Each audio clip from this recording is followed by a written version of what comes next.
There's also the concept of altruistic sex, where one person might not be particularly in the mood for sex, but they know it pleases their partner.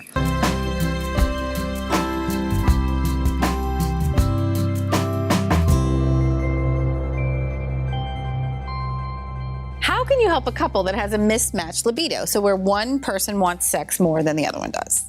Well, I would say if it's a serious mismatch, then you have more serious issues. But in the normal range that you can't possibly have the same feelings at the same time, usually what I've learned is that less wins. Less is more, whichever word you like better. Whoever at that moment is feeling less interested in what one of you is feeling should be honored, not with resistance and discipline, but with seeing it as an opportunity to still stay connected with the partner right where he or she is, because then that intimacy leads to more sensuality and more sexuality, perhaps not, or perhaps even more. But at least being with the actual feeling is by far the more sensual way of connecting. So how do you honor this, the one that wants more then? The one who wants more, which is, let's say, more often me, and that it's my experience, is I actually have learned to not want the other to receive something not really wanting to receive, because then the connection is reduced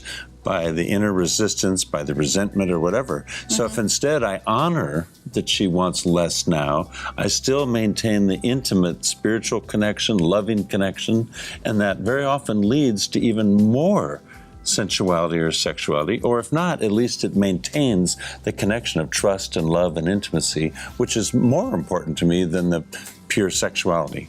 And I look at it the other way around, although, as always, when we seem to be discussing things, the central idea is the same.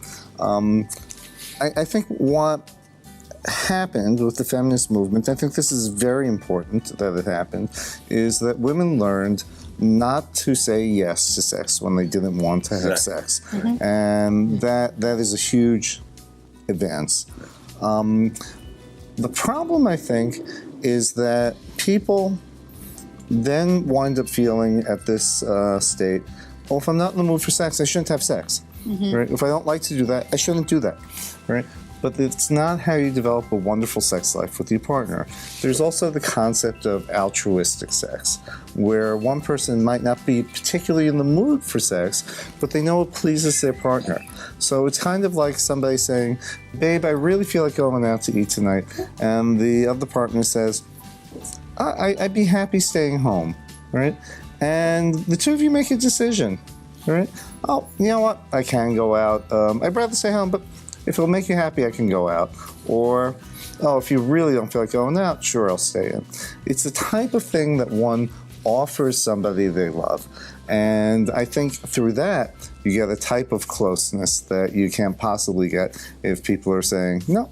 Oh, absolutely. I think you have to compromise. You have to learn to negotiate. You know, if it's important to your partner, you have to go for what is important or what he or she needs. You can say, oh, we're not going to have sex because to me, to some women too, it's a lot. And for some men, they need 5 times or 4 times. And how you compromise with that. But it doesn't mean that it has to happen only 2 times because she wants 2 times. So yeah, I think a guidance to compromise and negotiate and honor both, not only the one that wants less. You know, how do you do that? How can you, as a woman or man that doesn't want more, can please the other partner if you're not into the mood? You know, can you do that? And I believe one can. Yes, I think so too. Because the reward is being able to do something that's very pleasing to someone you love. Whether that's you may not have felt like making a surprise party for her, right? But you know that she loves surprise And you know, that's a very bonding experience when the other person goes out of his or her way to please the other that wants the sex. I think very important to relate in different ways, not only. Yeah, and so, you know, I think of it, we're talking about mismatched libidos or discrepant desire, and lately, sexual researchers and sexual scientists have been talking about sex through the lens of what's called the dual control model, and the idea that we have two sexual systems within us that operate in parallel to each other. One is called the sexual excitation system. The other is called the sexual inhibition system. So think of the sexual brain sort of like a car. There's an accelerator, a gas pedal. That's your sexual excitation system. And then there are the brakes. That's your sexual inhibition system. What goes into excitement? It can be feeling horny, having a fantasy, being attracted to your partner, a sexy memory, the thought of your partner coming out of the shower undressed. Those are all exciters, stepping on the gas. What are the inhibitors? What are the brakes?